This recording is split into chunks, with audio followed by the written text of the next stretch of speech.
Својот хендикеп 51-годишната Роза Мојсовска со голем елан и енергија го живее својот живот.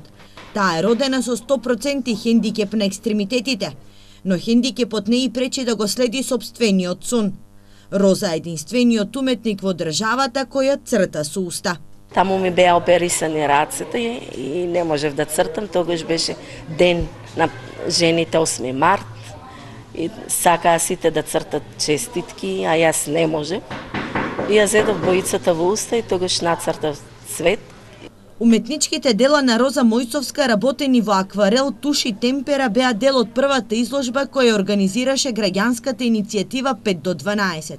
Покрај нејзините, во Штипската библиотека во наредниот период ќе бидат изложени уште 80 слики од лица со посебни потреби. Ние сакаме да покажеме дека овие лица се дел од ова општество и еве можат да допринесат.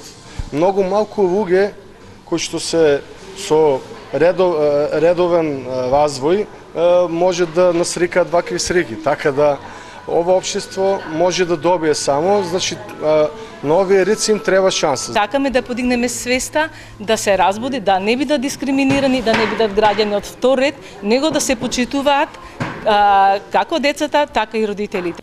Граѓанската иницијатива 5 до 12 најави дека продолжуваат со кампувањето во шатори пред собранието. Наредниот викенд, покрај македонските, ќе бидат поставени шатори од Србија, Грција, Хрватска и Косово, кои ќе дадат поддршка за законските измени, со кои ќе се овозможи подобар живот на лицата со посебни потреби.